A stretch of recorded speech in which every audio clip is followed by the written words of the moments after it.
આ સંસારમાં સૌથી મોટું કોઈ દાન હોય તો કન્યાદાન છે. સૌથી મોટું દાન કન્યાદાન. તમે 5-25 હજાર રૂપિયાનું કે 5 લાખ રૂપિયાનું દાન આપીને તમારા નામની તકતી મારી શકો, પણ 9 મહિના પેટમાં રાખેલી દીકરીને 25 વર્ષ સુધીની મોટી કરી અને કોઈ સાથે પરણાવો તોય તમે તકતી મારી ન શકો. અમે દીકરીનું દાન આપ્યું છે. આ સંસારમાં સૌથી મોંઘું દાન એટલે કન્યાદાન છે. દરેક દીકરીના ભાગ્યમાં બાપ હોય છે, પણ દરેક બાપના ભાગ્યમાં દીકરી નથી હોતી. મેં મારી જિંદગીમાં કેટલા એવા પ્રસંગો જોયા છે કે જે દીકરાના ખંભે ચડી અને સ્મશાને જવાનો સમય હોય, ઘટના ઊંધી ઘટે કે બાપ પોતાના દીકરાને ખંભો આપી અને દીકરાને સ્મશાને લઈ જાય. કંધોતર જેવો દીકરો ગુજરી જાય ને તો બાપ કદાચ ન રોવે, કઠણ થઈ જાય, આંખમાં આંસુ ન લાવે, બની શકે. પણ મેં જ્યારે જ્યારે લગ્ન વિધિઓ કરાવી છે, જ્યારે જ્યારે મેં લગ્નમાં ગયો છું, ત્યારે ત્યારે જોયું છે કે ગમે તેટલો મોટો બાપ હોય પણ દીકરીનું કન્યાદાન કરવા બેસે ત્યારે આંખમાંથી શ્રાવણ ને ભાદરવો વરસતા હોય, આંખમાંથી અશ્રુની ધારા નીકળતી હોય. કારણ આ સંસારમાં સૌથી મોટા પ્રેમનું કોઈ પ્રતીક હોય તો બાપ અને દીકરીનો પ્રેમ છે.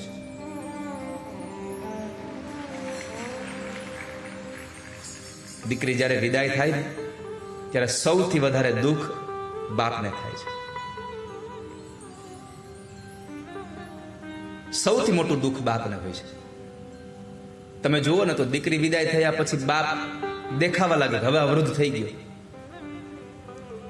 દીકરીને સંતોએ, મહાપુરુષોએ ઉપમા આપી છે કે કદાચ માં ન હોય પણ દીકરી હોય ને તો જેટલું ધ્યાન માં રાખે ને એના કરતા હવાયું ધ્યાન એ બાપની દીકરી રાખતી હોય છે.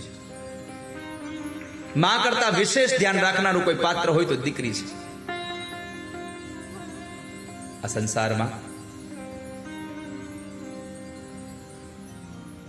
દીકરીના સમય, વિદાય સમયે તો આખા દરેક વ્યક્તિની આંખો રડતી હોય છે. જેટલા સગા સંબંધીઓ ત્યાં ઉભા બધાની આંખો ભીની હોય, કારણ એક દીકરી સાસરે જઈ રહી છે. કેટલું સમર્પણ છે આ સંસારમાં દીકરીઓનું, કેટલો ત્યાગ છે. કલ્પના તો કરો, 25 વર્ષ સુધી જે બાપની સંપત્તિને વળગીને રહી હોય, 1 કલાકના આમ ખાલી હાથ હસ્તમેળાપ કરાવે, હસ્તમેળાપ થયો ને દીકરી સાસરે જાય એટલે બધું કે આ બધું તમારું, હવે મારું કશું નથી. યાર તમે જોજો, દીકરી વિદાય થાય ને ત્યારે કહેતી જશે, બાપુજી મારી ઘરે આવજો તમે.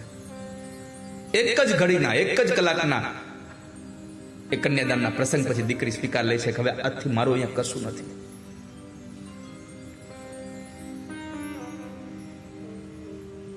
આપણે એક નાનો એવો દસ્તાવેજ કરાવીએ ને જમીનનો, તોય અંગૂઠાના નિશાન આપીએ છીએ. જ્યારે ભારત વર્ષની દીકરી વિદાય થાય ત્યારે 10 આંગળાના નિશાન દઈને જાય છે કે તમારી સંપત્તિમાં આજથી મારો કોઈ હક નથી. હવે 10 આંગળાના નિશાન દઈને જાય છે.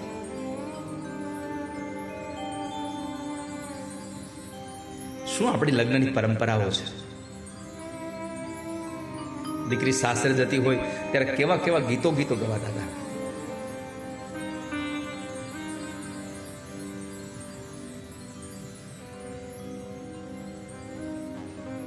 કંકોત્રી લખી ત્યાંથી લઈ અને છેક દીકરી વિદાય થાય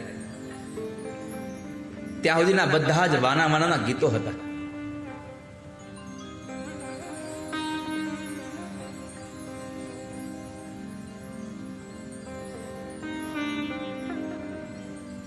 બાપ ગમે તેટલો થાકીને આવ્યો હોય ને, પણ જ્યારે એની દીકરી બાજુમાં આવીને બેસી જાય અને બાપુજીના માથા પર હાથ મૂકે અથવા તો ગાલ ઉપર એક ચુંબન કરી જાય ને દીકરી, બધો થાક ઉતરી જાય. જિંદગીનો બધો થાક એની દીકરી ઉતારી દે. દીકરી સાસરે જાય ને પછી તમારે અનુભવ કરવા હોય તો કરી જોજો. દીકરી સાસરે જાય પછી દીકરી આવવાની હોય ને તો સૌથી વધારે આતુરતા રાહ જોઈને કોઈ બેઠો હોય તો દીકરીનો બાપ બેઠો હોય. સાસરેથી જ્યારે પહેલી વાર દીકરી આવવાની હોય અથવા તો થોડા દિવસ પછી દીકરી આવવાની હોય તો ગામના પાદરે જઈને બેસે, મારી દીકરી હમણાં આવશે.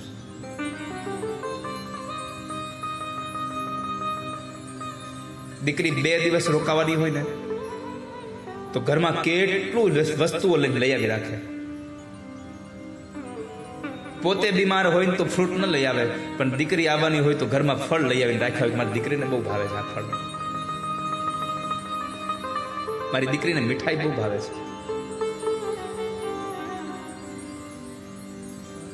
નહીં તો દીકરી મહેમાનથી નથી આવી, છતાંય બાપ કહેતો હોય કે ખારું રસોઈ બનાવજે હો, બેન આવી છે.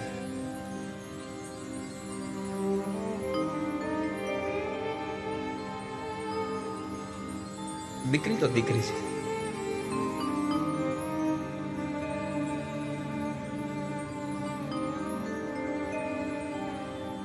બાપના કાળજાનો કટકો હોય ને તો દીકરી છે.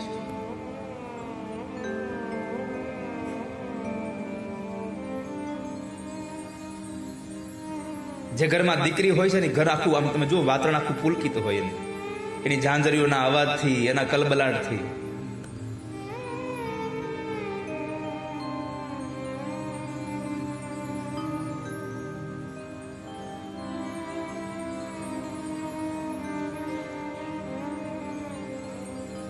દીકરી સાથેનો સૌથી અદ્ભુત પ્રેમ એટલે બાપનો.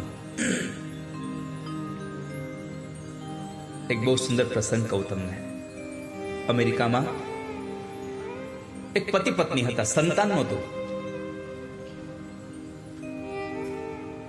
અને અમેરિકામાં તો વ્યવસ્થાના ભાગરૂપે બધા લોકો આવું જીવન જીવે છે કે બધા પોતપોતાની રીતે સ્વતંત્ર જીવન જીવતા હોય. અમેરિકાના એ જ ટાઉનમાં દીકરીના બાપ પણ રહેતા હતા,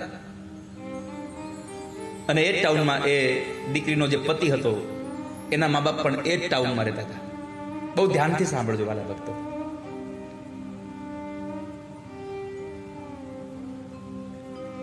લગ્નના 25 વર્ષ થઈ ગયા, સંતાન નહોતું.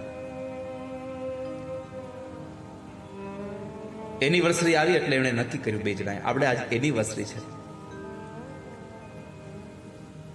આપણે આજ એનિવર્સરી ઉજવીએ. એટલે પત્ની કીધું કે આપણે એનિવર્સરી ઉજવીએ, પણ એક શરત. શું? આજ આપણે ક્યાંય બહાર નહીં જઈએ, ઘરમાં જ રહીશું બે. હું રસોઈ બનાવીશ, તમે જમશો.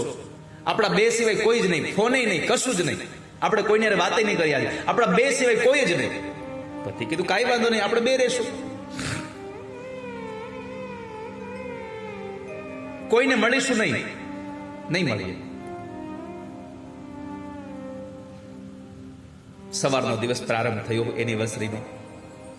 સવારમાં ચા કોફી બે જણા એક સાથે બેસીને બ્રેકફાસ્ટ કરી રહ્યા છે.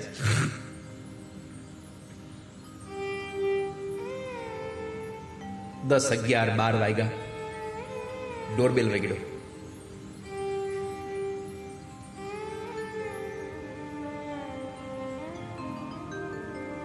દીકરાનો બાપ સવારનો ફોન કરતો હતો એનિવર્સરીને એને શુભેચ્છાઓ આપવા માટે, પણ મોબાઈલ બંધ આવે છે. ઘરનો ફોન એંગેજ આવે છે. બાપને ચિંતા થઈ, કેમ આમ ફોન નહીં લાગતો હોય, શું થયું છે?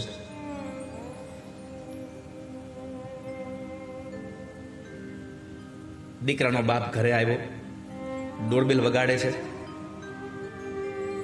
આધુનિક યુગનો એ ડોરબેલ એટલે કે બેલ વગાડે એટલે દરવાજે કોણ આવ્યું છે અંદર સ્ક્રીનમાં દેખાતું.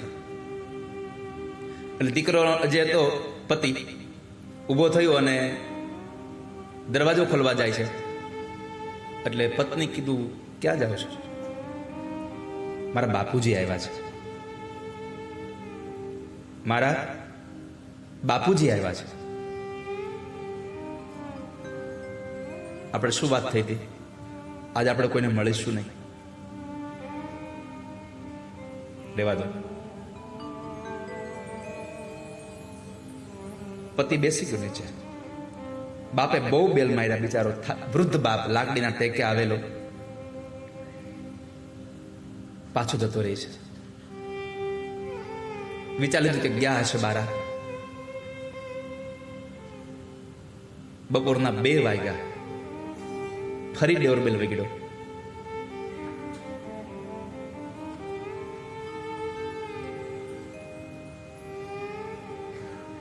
પેલો ડોરબેલ વગડ્યો ત્યારે દીકરાનો બાપ હતો, બીજો ડોરબેલ વગડ્યો ત્યારે દીકરીનો બાપનો ફોટો અંદર આવ્યો. એ એને શુભેચ્છા આપવા આવ્યો. એટલે દીકરી ઊભી થઈને જ્યાં બે જણા સોફામાં જ બેઠા હતા, દીકરી ઊભી થઈને ચાલતી થઈ ગઈ. પતિએ પૂછ્યું, ક્યાં જા છો? મારા બાપુજી આવ્યા છે. આપણે શું નક્કી થયું છે? કોઈને મળીશું નહીં આજે. સોફામાં પાસી બેસી જાય છે. આંખોમાં પાણી ભરાઈ ગયું ને પોતાના પતિને કહ્યું, એક વાત કહું, મારા બાપુજીની તબિયત બહુ ખરાબ છે. એ ચિંતા કરતા કરતા અહીંયા પહોંચ્યા હશે. એ બરાબર ચાલી નથી શકતા, પણ એને ચિંતા થઈને એને ફોન કર્યા હશે આપણને, પણ ફોન આપણે બંધ કર્યા છે એટલે ચિંતા થઈ હશે, એટલે કદાચ આવ્યા હશે. આપણે એને અંદર નહીં લાવીએ, પણ હું એને ખાલી એટલું કહી દઉં કે અમે ઘરે છીએ, ચિંતા ન કરતા કાલ મળીશું. આટલું મને કહી દેવા દો ને.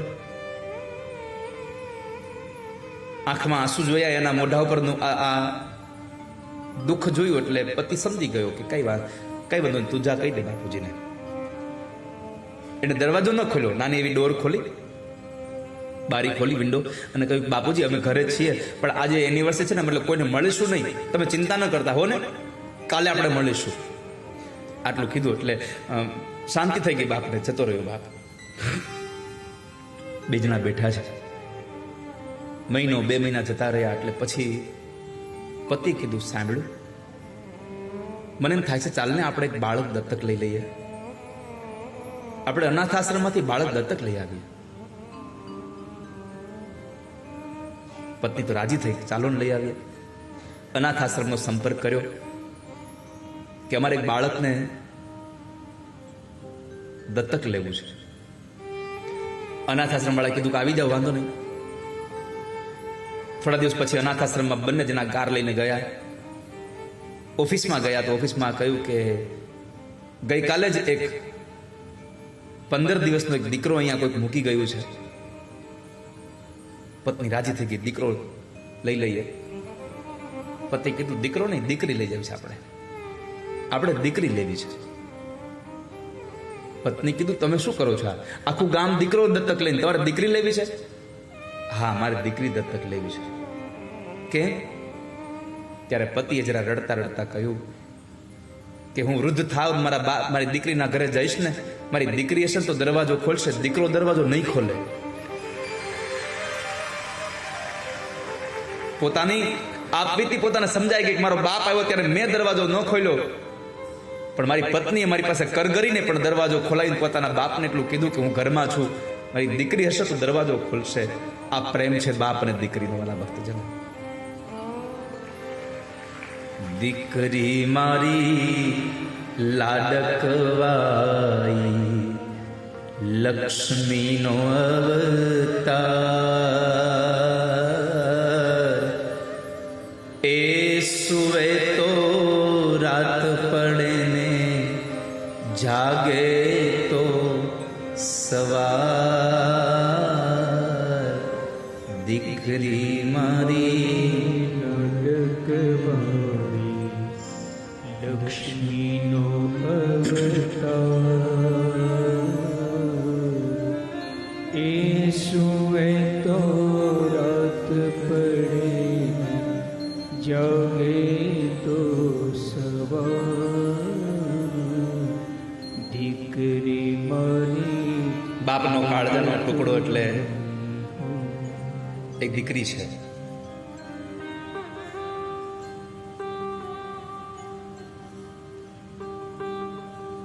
કવિ દાદ બાપુ લખે છે, દીકરી વિદાય થાય ને ત્યારે અકાળે વૃદ્ધ બની જાય તો બાપ હોય છે.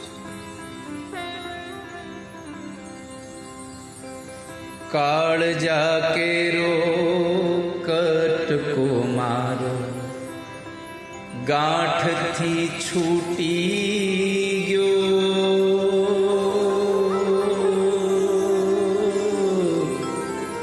કાળજા કેરો કટકો મારો ગાંઠથી છૂટી ગયો. મમતા રૂવે જેમ વેલું વીરડો ખૂટી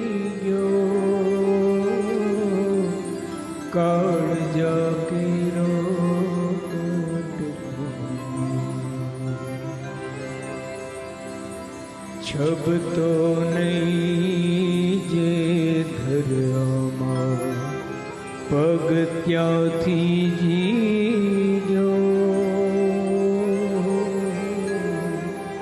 છબતો નહીં જે ધરતી ઉપર પગ ત્યાંથી જીજો, આજ ડુંગરા જેવો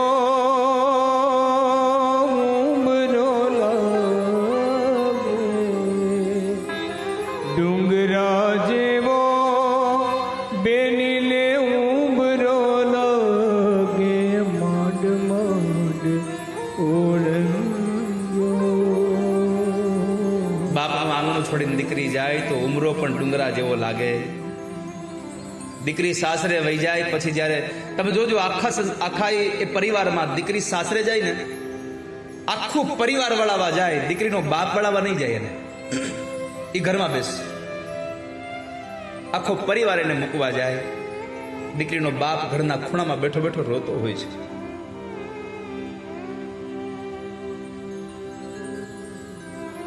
શું આપણા આ સમાજની પરંપરાઓ છે. દીકરી સાસરે જતી હોય તો સૌથી પહેલા બાપને મળે, બાપના ઓવારણા રહેતી હોય છે.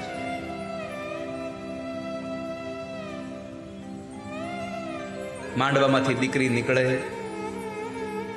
અને પોતાના વેલડા તરફ જ્યારે બેસવા જાય ત્યારે બાપને ચોખાથી વધાવી અને પોતાના બાપના ઓવારણા રહેતી હોય છે.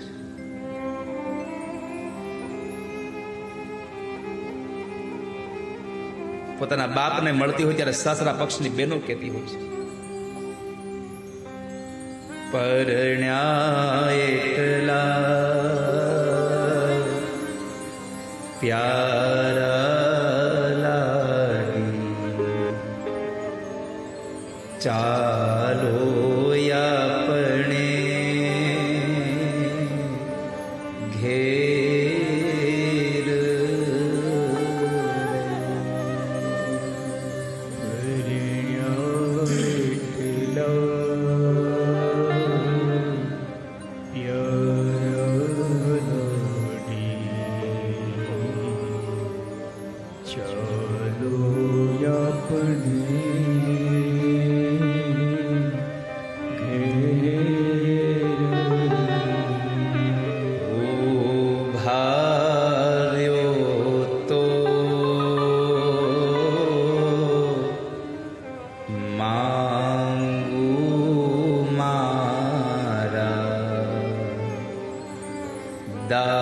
દાદા પાસે શીખ રે, માર્યો તો માંગુ મારા દાદા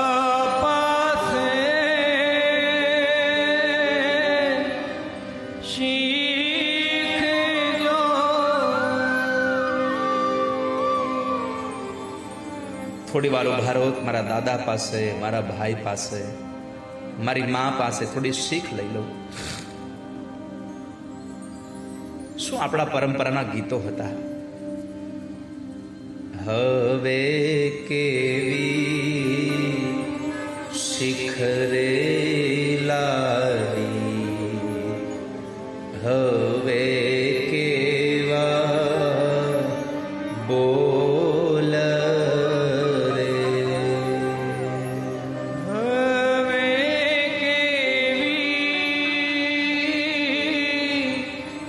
શીખ